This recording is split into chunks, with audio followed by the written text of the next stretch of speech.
Telangana TTDP manifesto committee సమావేశం ముగిసింది. Sir, ప్రధానంగా ఏ అంశాలను మీరు చర్చించారు? వచ్చే ఎన్నికలకు మహాకూటమి అవుతున్న నేపథ్యంలో ఏ అంశాలను ప్రస్తావన తీసుకున్నారు? ప్రజలకు ఉపయోగపడే విధంగా ప్రజానీకం లోపల ఏది చేస్తే బాగుంటుంది. ఇప్పుడు వనరులకు ఇబ్బంది లేదు, వనరులు ఎక్కడి నుంచి చాలా పెరిగిపోయినాయి, ఇంకా టెక్నాలజీ కూడా ఉంది. దాన్ని ఉపయోగించుకోగలిగితే పేదరికాన్ని తొలగించడానికి అవకాశం ఉంది. దానికి తగ్గట్టుగా మనకు మేనిఫెస్టో ఉంటుంది. అన్ని పార్టీలకు సంబంధించినటువంటి ఒక మేనిఫెస్టో తయారైన తర్వాత ఒక కామన్ మినిమం ప్రోగ్రామ్ అనేది ఒకటి పెడతాం. ఇది ఒకరి కోసమో కాకుండా ప్రజలకు సంబంధించినటువంటి వ్యవహారం ఉంటుంది.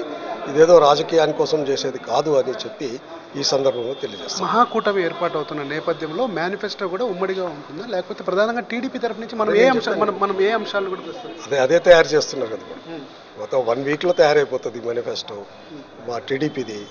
దాని తర్వాత అన్ని పార్టీల యొక్క మేనిఫెస్టో తయారైన తర్వాత అందులో నుంచి ఏదైనా తీసుకొని కామన్ మినిమం ఒకటి తయారు చేస్తాం.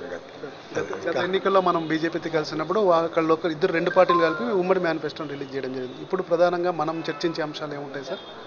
ఉమ్మడిది కాదు, అందరి ఏ పార్టీకి సంబంధించినట్టు వాళ్ళు మేనిఫెస్టో తయారు చేస్తారు.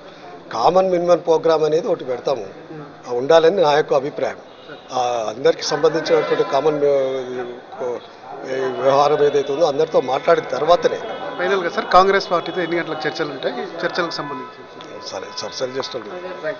సో మేనిఫెస్టోకి సంబంధించి పూర్తి స్థాయిలో చర్చలు జరుగుతున్నాయని, దీనికి సంబంధించి కామన్ మినిమం ప్రోగ్రామ్ కింద అన్ని పార్టీలు కలిపి అజెండా తయారు చేసిన తర్వాత దానిపై ప్రధానమైనటువంటి అంశాలను తీసుకుని జనానికి ఉపయోగపడేలాగా చేస్తామని చెప్పి టీడీపీ సీనియర్ నేత దేవేంద్ర గౌడ అంటున్నారు.